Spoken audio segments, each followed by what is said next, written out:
But we will begin with today's top story, and here we go again. The historic deep freeze, a new blast of brutal cold, is descending on much of the country today, and this one could produce some of the lowest temperatures of the year so far. NBC's Dylan Dreyer is up in Boston this morning. Dylan, good morning to you.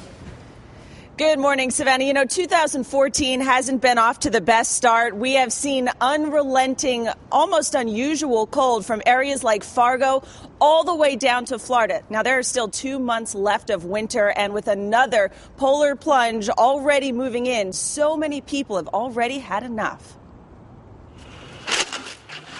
Muscle and machinery, both tested in a month of snowstorms and freezing weather.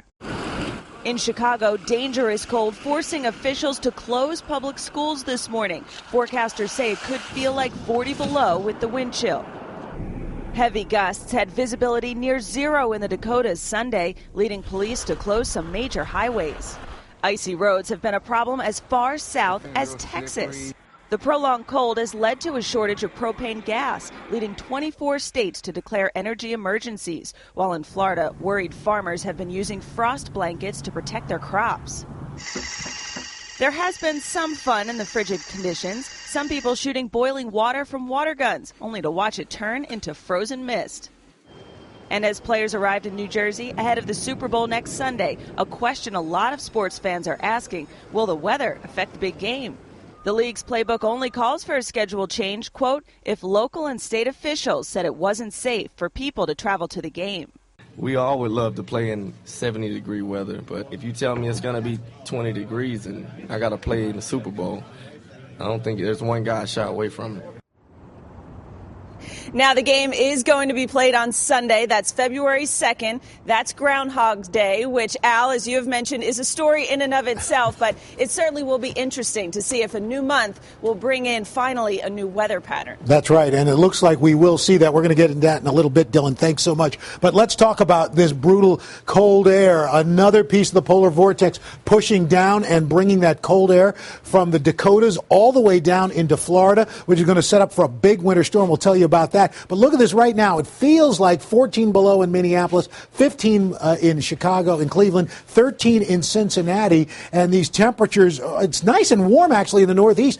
Washington 40, 31 in Boston, but that's going to be changing. Look at these temperatures as they start to drop during the day today. Falling down, gets up to about 42 in Boston and then starts falling. Chicago 6 below, 10 in Omaha. Then overnight tonight, we continue to watch the mercury fall.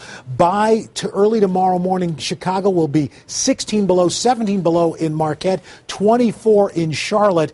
And then look at this. That cold air sets up, and we've got along this front, we're going to be looking at a low pressure developing. So from Houston all the way to the Carolinas, we've got winter storm warnings, winter weather watches. You can see an icy mix starting from Houston all the way into the southeast, snow to the north of that. And look at what we're talking about. Ice. We are looking at up to a half an inch of ice developing through the Carolinas, and that's going to be brutally. It's going to be really crippling. And snowfall by Wednesday morning, we're talking Carolinas up to 1.5 feet of snow. And that is going to be big problems for the Southeast. We are talking about school closings, power outages, a real mess for the Southeast through Wednesday morning. All right, now we're going to check with you in just a couple of minutes. Thank you very much.